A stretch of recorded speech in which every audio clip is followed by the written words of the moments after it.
Assalamu alaikum. Hello dear students. This is your course instructor Asif Javed. तो आज के lecture में हम और कुछ मैट्रिसेस पढ़ेंगे.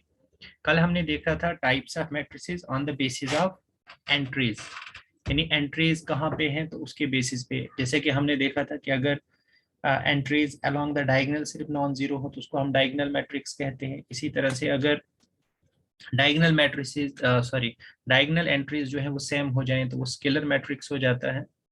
इसी तरह से हमने देखा था डायगोनल से नीचे वाली एंट्रीज अगर सब जीरो होती हैं तो वो अपर ट्रायंगुलर होगी, और अगर डायगोनल से ऊपर वाली सभी एंट्रीज जीरो हो जाती हैं तो वो लोअर ट्रायंगुलर मैट्रिक्स हो जाती है. तो इस तरह से हमने डिफरेंट टाइप्स ऑफ मैट्रिसेस देखी थी.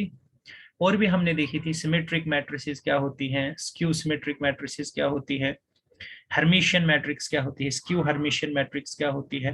फिर हमने उनके डायगोनल एलिमेंट्स पे भी कुछ बातें की थी. हमने देखा था कि जो हर्मिशियन मैट्रिसेस होती हैं उनके जो डायगोनल एलिमेंट्स होते हैं वो प्योरली रियल होते हैं, और दूसरी तरफ से हमने देखा था कि जो स्क्यू हर्मिशियन मैट्रिसेस हैं उनके डायगोनल एलिमेंट्स या तो जीरो होते हैं या प्योरली इमेजिनरी होते हैं.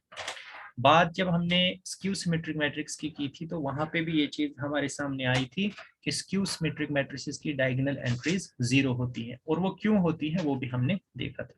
आज मैं आपको कुछ और मैट्रिसेस से इंट्रोड्यूस करवाऊंगा, और ये ऑपरेशन बेस्ड मैट्रिसेस हैं. सबसे पहले हम बात करेंगे इन्वोल्यूटरी मैट्रिक्स की, फिर हम बात करेंगे आइडेम्पोटेंट मैट्रिक्स की, इसी तरह से ऑर्थोगोनल मैट्रिक्स क्या होता है, यूनिटरी मैट्रिक्स क्या होता है. अच्छा, कोफैक्टर ऑफ ए मैट्रिक्स हम किसको कहते हैं, एडजॉइंट ऑफ ए मैट्रिक्स क्या होता है, डिटर्मिनेंट ऑफ ए मैट्रिक्स क्या होता है, और इनवर्स ऑफ ए मैट्रिक्स क्या होता है. तो इन पे हम बात करेंगे वन बाय वन. चलिए सबसे पहले हम बात करते हैं इन्वोल्यूटरी मैट्रिक्स पे कि इन्वोल्यूटरी मैट्रिक्स क्या है. So let us discuss about that.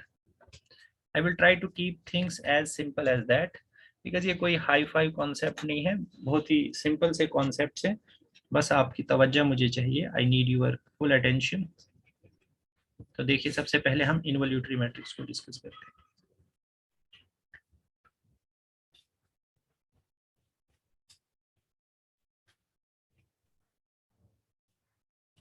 Involutory matrix, involutory matrix क्या होती है, square matrix A of any order is said to be involutory if the square of this matrix is equal to identity element. अगर एक matrix का square identity element के equal हो जाए, ऐसी मैट्रिक्स को हम क्या कहते हैं, इन्वोल्यूटरी मैट्रिक्स कहते हैं. Is that okay? बस अभी आप सिर्फ डेफिनेशन याद रखिए, इसका हमें इन डेप्थ एनालिसिस करना है. When I am saying in depth analysis तो हमें अच्छे से देखना है. जब हम आगे पढ़ेंगे आइगन वैल्यूज, इसी तरह से हम आगे देखेंगे डिटर्मिनेंट्स की, जब बात मैं आपसे करूंगा तो वो सब एस्पेक्ट्स हमें इन सभी मैट्रिसेस के लिए पढ़ने हैं. बट राइट नाउ अभी हम सिर्फ इनकी डेफिनेशन तक ही सीमित रहेंगे, अभी हम इनकी सिर्फ डेफिनेशन तक अपने आप को लिमिट करेंगे. तो एक स्क्वायर मैट्रिक्स जो है उसे हम इन्वोल्यूटरी कब कहते हैं, जब स्क्वायर ऑफ मैट्रिक्स जो है वो आइडेंटिटी एलिमेंट के इक्वल हो जाता है. ठीक है.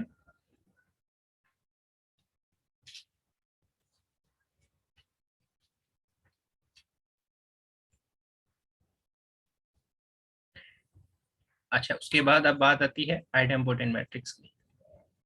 आइडेम्पोटेंट मैट्रिक्स, एक स्क्वायर मैट्रिक्स कब आइडेम्पोटेंट होती है, जब स्क्वायर ऑफ मैट्रिक्स और मैट्रिक्स के बीच में कोई भी फर्क ना हो, यानी square of a matrix is equal to matrix itself. तो इसे हम कहते हैं आइडेम्पोटेंट मैट्रिक्स. बात करते हैं ऑर्थोगोनल मैट्रिक्स की. ऑर्थोगोनल मैट्रिक्स क्या होती है, ऑर्थोगोनल मैट्रिक्स क्या होती है, ऑर्थोगोनल मैट्रिक्स एक ऐसी मैट्रिक्स होती है, हम किसी भी मैट्रिक्स को, स्क्वायर मैट्रिक्स को ऑर्थोगोनल कह सकते हैं if what happens if product of a matrix and its transpose is equal to identity element, and this is same as product of transpose of a matrix and a matrix. यदि एक matrix और उसके transpose का को जब हम multiply करेंगे, अगर हमें एक आइडेंटिटी मैट्रिक्स मिलती है, या ट्रांसपोज ऑफ ए मैट्रिक्स को उस मैट्रिक्स के साथ मल्टीप्लाई करें कम्यूटेटिविटी इसमें फॉलो होगी, तो उस केस में जो आपकी मैट्रिक्स होगी दैट इज ऑर्थोगोनल मैट्रिक्स। बात करते हैं यूनिटरी मैट्रिक्स की।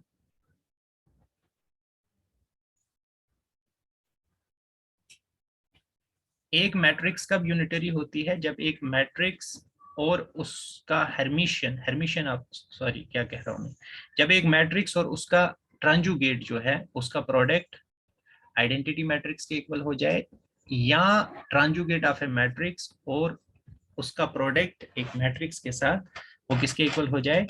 आइडेंटिटी, यानी ये दोनों जो है आइडेंटिटी मैट्रिक्स के इक्वल होने चाहिए। अगर ऐसा हो जाए तो इस केस में हम कहेंगे कि जो मैट्रिक्स ए है दैट इज यूनिटरी मैट्रिक्स। ये हो गई यूनिटरी मैट्रिक्स। इनकी एग्जांपल्स भी मैं आपको कराऊंगा, अभी आप बिल्कुल भी परेशान मत हो जाइए, फिलहाल हम इनको गो थ्रू करते हैं।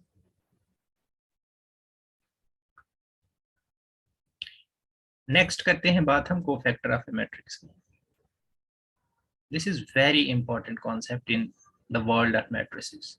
कोफैक्टर ऑफ ए मैट्रिक्स क्या होता है? कोफैक्टर ऑफ ए मैट्रिक्स, देखिए कोफैक्टर को पढ़ने से पहले हम एक चीज पढ़ते हैं that is minor of a matrix. Minor of a matrix, cofactor of matrix से पहले हम एक कॉन्सेप्ट पढ़ते हैं माइनर ऑफ ए मैट्रिक्स। देखिए आपके पास कोई भी मैट्रिक्स है, सपोज मैं सिंपल आपको एग्जांपल से समझाता हूँ, चीजें आपके लिए सिंपल हो जाएंगी। सपोज आपके पास एक मैट्रिक्स है 1 2 3 4, ये मैट्रिक्स है। आपको ना इनके ये जो कोफैक्टर होता है, हाँ कोफैक्टर एलिमेंट्स का होता है, आई एम सॉरी टू से this, this is not cofactor of a matrix, cofactor of an element होता है, ठीक है? किसी भी एलिमेंट का कोफैक्टर होता है, नॉट ए मैट्रिक्स। तो बेसिकली मैं कोफैक्टर मैट्रिक्स के साथ मैंने इसे कंफ्यूज कर दिया, sorry. So this is cofactor of an element, cofactor of an element. तो जो कोफैक्टर ऑफ एन एलिमेंट है वो हमें minor of A of course element से मिलता है, माइनर ऑफ एन एलिमेंट। अब सबसे पहले हम मैट्रिक्स में किसी भी एलिमेंट का माइनर कैसे फाइंड करते हैं? देखिए बच्चों, माइनर कैसे फाइंड किया जाता है? आप क्या करते हैं, आपको ऐसा करना है कि जिस भी एलिमेंट का आपको माइनर फाइंड करना है ना, उस एलिमेंट के अलोंग जो कॉलम है उसे भी डिलीट कर दो, और उसके अलोंग जो रो है उसे भी डिलीट कर दो, और बाद में जो आपके पास एक सब मैट्रिक्स बचेगी उसका डिटर्मिनेंट ले लो, उसका जो डिटर्मिनेंट होगा वही आपका माइनर होगा। जैसे एग्जांपल 2x2 में तो बिल्कुल ट्रिवियल केस है। अब वन वन का अगर आप माइनर फाइंड करेंगे तो वन का आप ये फर्स्ट रो भी डिलीट कर दीजिए, फर्स्ट कॉलम भी डिलीट कर दीजिए, तो जो सब मैट्रिक्स बचेगी वो 1x1 वो ये बचेगी आपके पास, ये 4।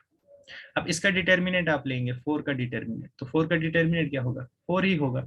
इसका मतलब जो 1 का माइनर है वो 4 हो जाएगा।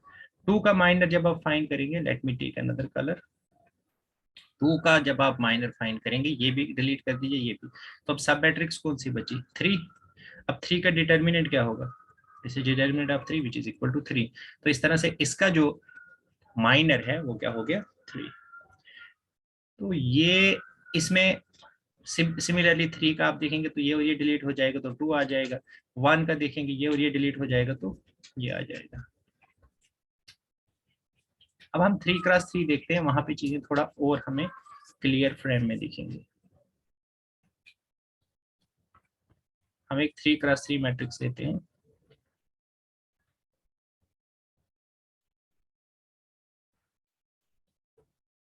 Late me take 1 2 0, suppose -1 0 2 3 1 2। Suppose मुझे 1 का माइनर फाइंड करना है, तो अभी मैंने आपको कहा कि माइनर कैसे फाइंड किया जाता है।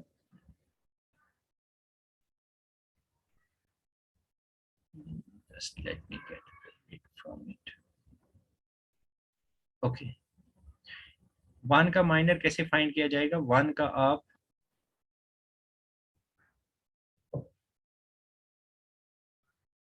रो भी डिलीट कर दीजिए, कॉलम भी डिलीट कर दीजिए। अब जो सब मैट्रिक्स बची वो कौन सी है? 0 2 1 2। इसका डिटर्मिनेंट ले लीजिए, यानी रो और कॉलम को डिलीट करने के बाद जो आपके पास स्क्वायर सब मैट्रिक्स मिलेगी, यानी मैट्रिक्स के अंदर आपको एक मैट्रिक्स मिलेगी, उसका डिटर्मिनेंट ले लीजिए। तो कितना आ जाएगा इसका determinant? This is 0 -2 which is equal to -2। तो इस तरह से इसका माइनर क्या हो जाएगा, -2। सिमिलरली जब आपको 2 का देखना है तो ये कॉलम और ये रो डिलीट कर दीजिए, तो सब मैट्रिक्स क्या होगी, -1 2 3 और 2। इसका डिटर्मिनेंट लीजिए, दैट इज -2 और 3 2s are 6, -6, so that is equal to -8. Similarly you can talk about other elements also. अब जब हम माइनर फाइंड कर लेते हैं तो इसका मतलब हो गया कि हमने कोफैक्टर भी फाइंड कर ही लिया है। बस कोफैक्टर में हम एक चीज को इंश्योर करते हैं कि जब हमें किसी भी एलिमेंट का, सपोज अगर मैं जनरल एलिमेंट ले लूं aij, अगर मुझे aij का कोफैक्टर लेना है, अगर मुझे aij एलिमेंट का कोफैक्टर लेना है तो मुझे करना क्या है, माइनर जो मैंने फाइंड किया है ij का, जिसे मैं mij से लिखता हूं, उसको मुझे मल्टीप्लाई करना है -1 की पावर i प्लस j से। बस इतना ही करना है आपको, यानी माइनर की जो वैल्यू आपके पास आई है एलिमेंट के माइनर की वैल्यू, उसको आप मल्टीप्लाई कर दीजिए -1 की पावर i प्लस j से। सो यहाँ से ये चीज क्लियर हो जाती है कि अगर i प्लस जे इवन हो जाएगा तो पॉजिटिव साइन मल्टीप्लाई होगा, और अगर i प्लस जे जो है वो ऑड हो जाएगा तो आपकी जो माइनर की वैल्यू है वो माइनस से मल्टीप्लाई होगी। जैसे सिंपली यहाँ पे आप देखिए, जैसे 2 के केस में हमने देखा था कितना आया था हमारे पास, -2।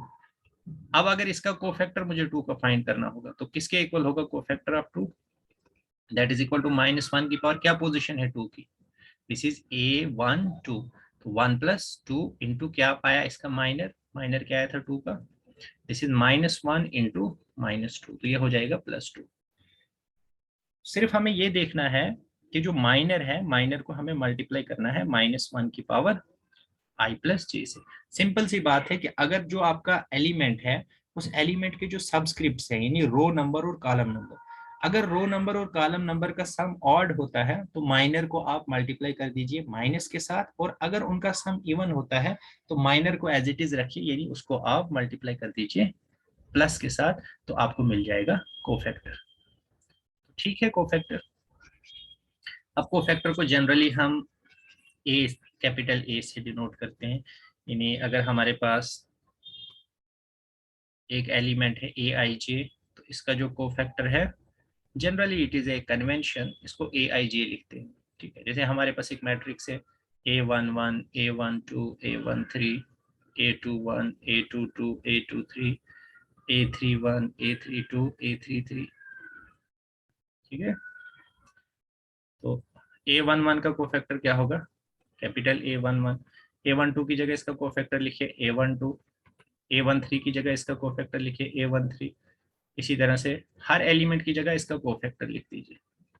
लिख लिया, और कैसे लिखते हैं वो भी आपको पता है। अब ये जो नई मैट्रिक्स बनी आपके पास, जिसमें आपने हर एलिमेंट को उसके कोफैक्टर से रिप्लेस किया है, अब आप इस मैट्रिक्स का ट्रांसपोज दे लीजिए, यानी ट्रांसपोज ऑफ कोफैक्टर मैट्रिक्स। तो ये जो नई मैट्रिक्स आपको मिलेगी इसी को कहते हैं एडजॉइंट ऑफ ए। इसको क्या कहते हैं, एडजॉइंट ऑफ ए। यानी एक स्क्वायर मैट्रिक्स का एडजॉइंट क्या होता है, आप स्क्वायर मैट्रिक्स के हर एलिमेंट का कोफैक्टर ले लीजिए, और वो जो कोफैक्टर मैट्रिक्स आपको मिलेगी उसका ट्रांसपोज ले लीजिए, तो वो जो नई आपको मैट्रिक्स मिलेगी that will be adjoint of A. एक एग्जांपल से देख लेते हैं।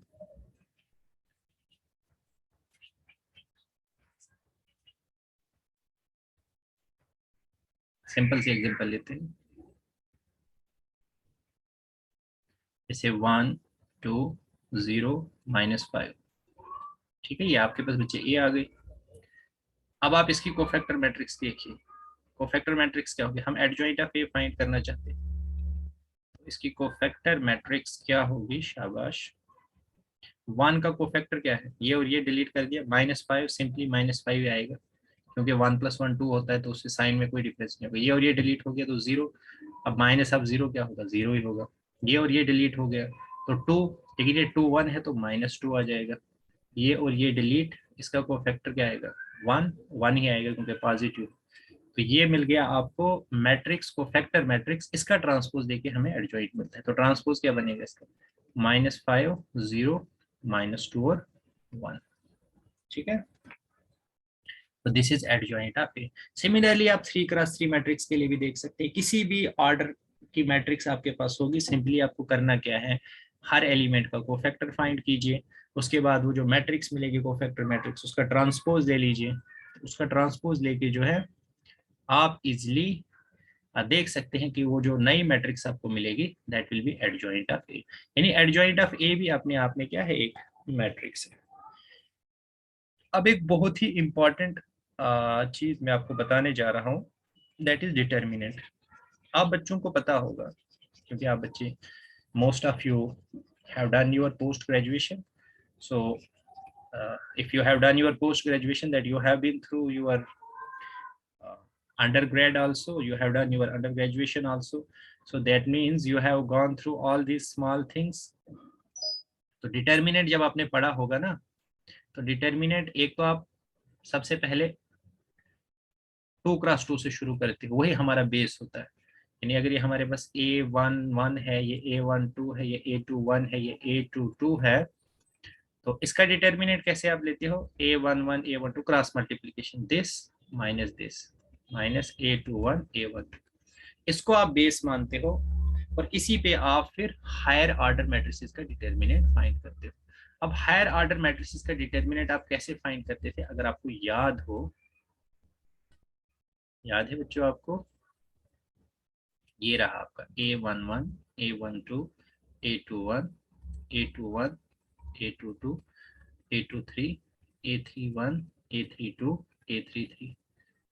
सपोज आपको इसका डिटर्मिनेंट फाइंड करना है, तो आप कैसे करते थे, आप ऐसे करते थे ना, A11 फिर इसको और इसको डिलीट करते थे और फिर क्या लिखते थे, फिर लिखते थे आप A12 A23 A32 A33, फिर आप लिखते थे बीच में माइनस, लेकिन मैं प्लस ही लिखता हूँ क्योंकि मैं आपको कुछ समझाना चाहता हूँ।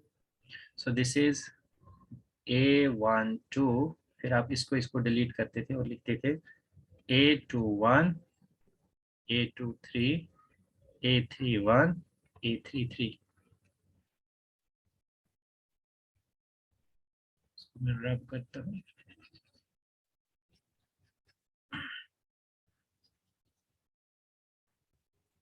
ओके। उसके बाद A12 A13 सो A13 ये और ये डिलीट कर दीजिए, this is A21 A12 A31 और A32, ऐसे आप करते थे। अब लेकिन आप बोल रहे होंगे कि सर यहाँ पे माइनस होता था, यहाँ पे प्लस तो ठीक है, यहाँ पे मैं लिख सकता हूँ -1 की पावर 1+1 तो प्लस हो जाएगा, यहाँ पे मैं लिख सकता हूँ -1 की पावर 1+2 तो माइनस हो जाएगा, और यहाँ पे मैं लिख सकता हूँ -1 की पावर 1+3 तो ये क्या हो जाएगा, ये हो जाएगा आपका प्लस। अब जरा मुझे बताना बच्चे, ये वाला जो पोर्शन है गौर से देखना, A11 को भूल जाओ, इसको देखो, -1 की power I plus J into this determinant, ये जो डिटर्मिनेंट है this is minor of A11, ये क्या है, A11 का माइनर, यानी इसका कॉलम और रो को डिलीट करके जो सब मैट्रिक्स मुझे मिल रही थी उसका डिटर्मिनेंट, और माइनर को जब मैं -1 की पावर I प्लस जे से वो करता हूँ, मल्टीप्लाई करता हूँ, तो वो क्या बन जाता है इसका कोफैक्टर। यानी कहने का मतलब ये है कि जो आपकी सॉरी ये जो आपकी फर्स्ट टर्म है A11 into this is cofactor of A11, देखो ना कोफैक्टर ऑफ A11 क्या है, -1 की पावर 1+1 इंटू माइनर ऑफ 1 वही यहाँ पे पड़ा है। फिर दूसरा क्या है A12 -1 की पावर I प्लस जे से जब उसको मल्टीप्लाई करेंगे तो ये आ जाएगा कोफैक्टर A12, इसी तरह से A13 इंटू कोफैक्टर A13। तो पता क्या चला आपको कि जो डिटर्मिनेंट है this is obtained as sum of product of elements and their corresponding cofactors. यानी आपको करना क्या है, कोई भी कॉलम आप कोई भी रो उठा लीजिए, उस रो के एलिमेंट्स को उसके कोफैक्टर के साथ मल्टीप्लाई कीजिए और फिर उनका सम ले लीजिए। Now this is not specially for this, आप अलोंग दिस रो भी लिख सकते हैं A21 into cofactor of A21, A12 into cofactor of sorry क्या लिखा मैंने A22 into cofactor of A22, A23 into cofactor of A23, तो वो भी क्या हो जाएगा डिटर्मिनेंट ऑफ ए। इसी तरह से अलोंग इसके भी कर सकते हो, अलोंग फर्स्ट रो कर सकते हो, अलोंग सेकंड रो कर सकते हो, और along sorry along first column कर सकते हो, सेकंड कॉलम कर सकते हो और थर्ड कॉलम। और वहां पे भी आप देखते थे कि जिस वाले रो या कॉलम में मैक्सिमम नंबर ऑफ जीरोस होते थे आप उसी को प्रेफर करते थे, क्योंकि वहां पे फिर आपको एग्जाम्पशन मिल जाती थी, आपको कोफैक्टर को फाइंड करने की जरूरत नहीं होती थी, बिकॉज वो जीरो से मल्टीप्लाई हो रहा था, so it was of no use to find cofactor in that very case. तो क्लियर हो गया बच्चे आपको? I hope so. तो डिटर्मिनेंट जो इस प्रकार से या इस तरीके से जो हम ये डिटर्मिनेंट फाइंड आउट करते हैं, इसे हम लैपलेस एक्सपेंशन कहते हैं। क्या कहते हैं इसे? Laplace expansion. लैपलेस एक्सपेंशन क्या कहती है? लैपलेस एक्सपेंशन ये कहती है डिटर्मिनेंट, अगेन एक स्क्वायर मैट्रिक्स का ही फाइंड होता है, of a square matrix is equal to sum of product of elements of any row or column with their corresponding cofactors। corresponding cofactors क्या मतलब है? किसी भी स्क्वायर मैट्रिक्स का डिटर्मिनेंट जो होता है वो सम होता है प्रोडक्ट्स का। किन प्रोडक्ट्स का? रोज के एलिमेंट्स के उनके अपने कोफैक्टर्स के साथ, या कॉलम के एलिमेंट का अपने कोफैक्टर के साथ। Is that okay? तो ये है डिटर्मिनेंट की डेफिनेशन। एक बहुत ही इंपॉर्टेंट रिजल्ट है आपका मैट्रिसेस में, उसकी थोड़ी सी हम यहाँ पे डिस्कशन कर लेते हैं। आपने बार बार उसे पढ़ा होगा और वो बार बार यूज भी होगा।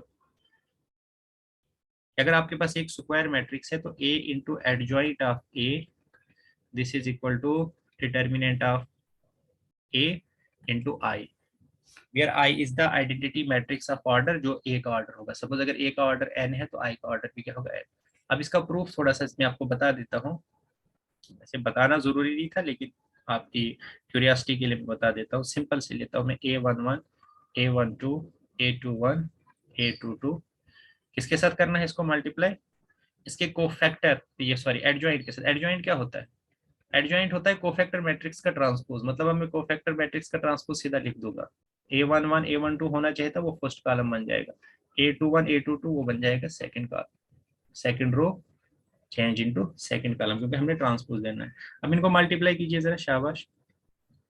A11 फर्स्ट रो को फर्स्ट कॉलम के साथ, A11 को A11 के साथ, प्लस A12 को A12 के साथ, फिर A11 को A21 के साथ, प्लस A12 को A22 के साथ, फिर A21 को A11 के साथ, प्लस A22 को A12 के साथ, फिर A21 को A21 के साथ और A22 को A22 के साथ। अब जरा गौर करना है यहाँ पे।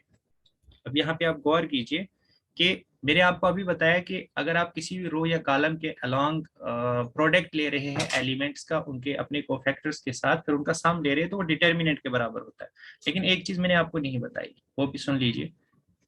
जैसे मान लीजिए A11, A12, A13, A21, A22, A23, A31, A32, A33, यानी अगर एक रो के एलिमेंट्स जो है आप उनको उनके कोफैक्टर के साथ, उन्हीं के कोफैक्टर्स के साथ मल्टीप्लाई करके फिर उनका सम ले रहे हैं, तो वो डिटर्मिनेंट के बराबर होता है। लेकिन अगर आप ऐसा करेंगे कि एक रो के एलिमेंट को आप किसी दूसरे रो के एलिमेंट्स के कोफैक्टर के साथ मल्टीप्लाई करेंगे, यानी फर्स्ट रो के एलिमेंट्स को आप सेकंड रो के एलिमेंट्स के कोफैक्टर के साथ मल्टीप्लाई करें, या थर्ड रो के एलिमेंट्स के कोफैक्टर के साथ मल्टीप्लाई करें, तो तब आपका जो सम है वो डिटर्मिनेंट के बराबर नहीं आएगा बल्कि जीरो के बराबर आएगा। डिटर्मिनेंट के बराबर सिर्फ तब आता है जब हम एलिमेंट्स को उन्हीं के कोफैक्टर्स के साथ मल्टीप्लाई करके फिर उनका सम लेते हैं। तो उस बेसिस पे अगर आप यहाँ पे देखें तो ये वाला आपका हो जाएगा डिटर्मिनेंट ऑफ ए, और ये क्या हो जाएगा? देखो यहाँ पे हो क्या रहा है, A11 किसके साथ? इसके कोफैक्टर के साथ मल्टीप्लाई हो रहा है, फिर A12 इसको इसके कोफैक्टर के साथ मल्टीप्लाई, इसका मतलब ये जीरो हो जाएगा। सिमिलरली यहाँ पे देखिए A21 इसके कोफैक्टर के साथ मल्टीप्लाई हो रहा है और A22 इसके कोफैक्टर के साथ, तो ये भी जीरो, और ये फिर से क्या हो जाएगा? Determinant of A. तो कुल मिला के हमें क्या मिला?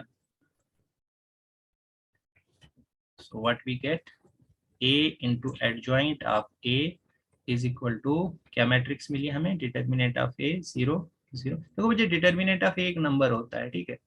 डिटर्मिनेंट ऑफ A जो है ये कोई ऐसी मैट्रिक्स नहीं होती है, बल्कि डिटर्मिनेंट जो है अपने आप में एक नंबर होता है, मे बी एनी रियल और complex number depending on whether we are working inside the matrices over real numbers or matrices over complex numbers। चलिए देखते हैं। so this is equal to determinant of A को आप common ले लीजिए, matrix से आपने एक स्केलर को कॉमन लिया क्योंकि डिटर्मिनेंट ऑफ ए अपने आप में एक नंबर है, तो अंदर क्या बचेगा 1 0 0 1 done. so a into adjoint of a is equal to determinant of a into I, where I is the identity matrix of order 2। तो इस तरह से हमने प्रूव कर दिया। अब जो चीज 2 के लिए ट्रू होती है वो पूरे जहान के लिए ट्रू होती है। दैट मींस अगर आपने सेकंड ऑर्डर मैट्रिक्स के लिए चीज प्रूव की है, you can actually extend it for an order matrix also. रही बात इनवर्स ऑफ ए मैट्रिक्स की, इसको हम नेक्स्ट लेक्चर के लिए पोस्टपोन करते हैं क्योंकि इसमें मुझे बहुत सारी चीजें आपको बतानी है। इसकी बेसिक डेफिनेशन क्या होती है, फिर इस फार्मूला से कैसे हम इनवर्स ऑफ ए मैट्रिक्स को फाइंड आउट कर सकते हैं। So we will discuss this all but not in this lecture but in next lecture. So keep enjoying linear algebra, keep enjoying matrices. This is Asif Javed signing off in this lecture. Thank you so much and have a nice day.